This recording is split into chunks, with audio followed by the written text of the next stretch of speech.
Some people were asking about the Venezuelan effect.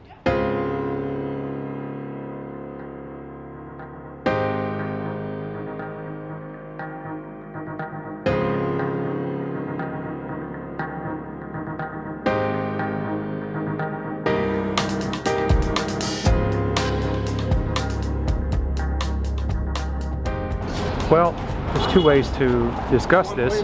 One is what's actually happening on the ground, and the other is abstract discussion.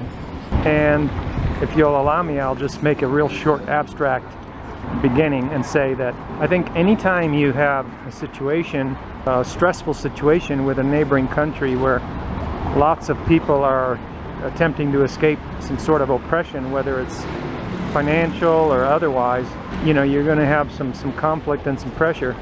Clearly there's a lot of people that need to escape oppression, and they should be able to.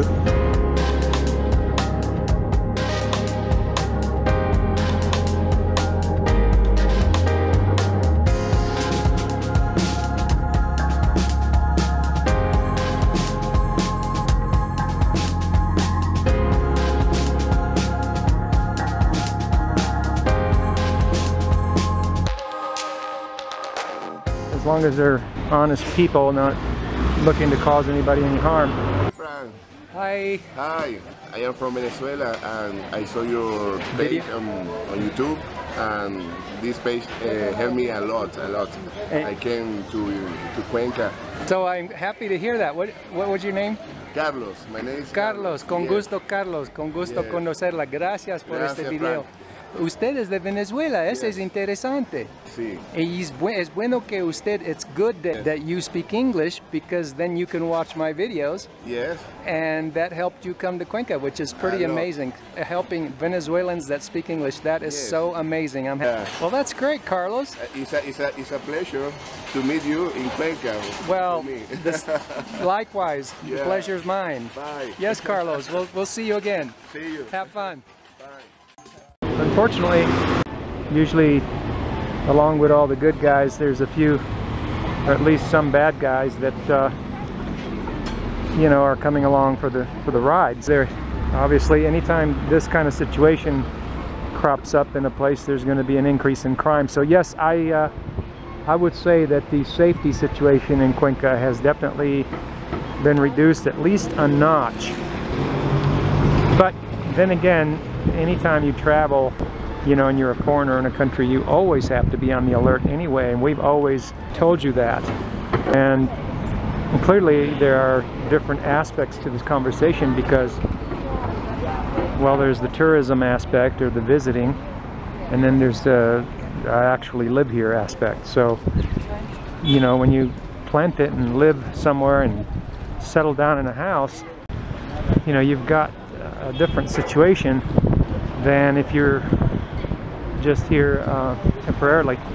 I don't imagine that from the tourist point of view I would be too concerned, except for all of the precautions we list in our do-it-yourself Cuenca landing guide. You definitely want to have that no matter where you travel in Latin America.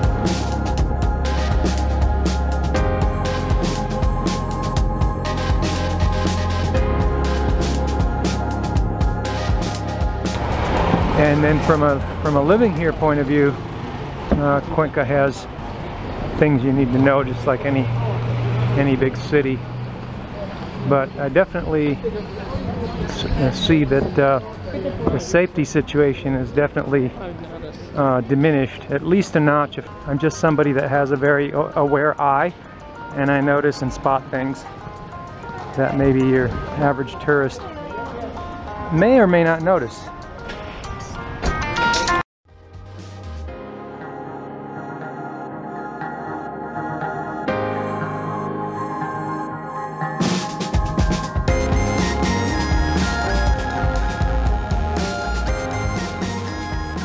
Even though I'm saying that the safety situation may have diminished a notch or two, it hasn't, I mean, it's not like it's gone lower than what it was when we first moved here.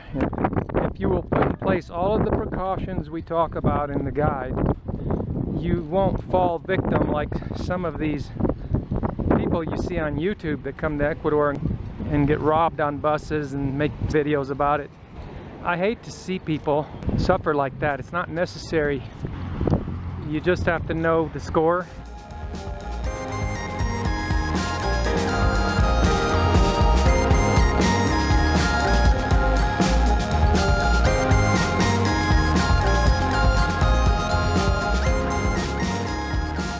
You know, and you can make your own choice. You may decide riding the bus isn't for me, you know.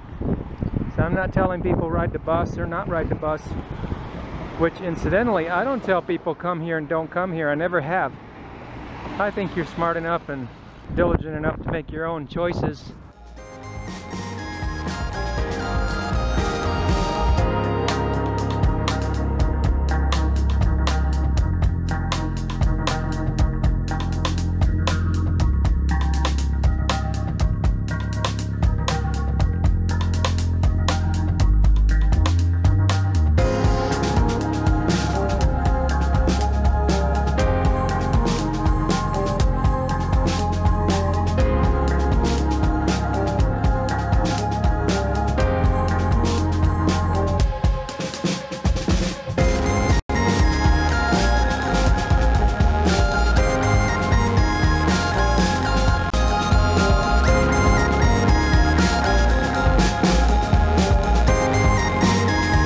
I think anytime you have a situation, a stressful situation with a neighboring country where lots of people are attempting to escape some sort of oppression, whether it's financial or otherwise, you know, you're going to have some conflict and some pressure.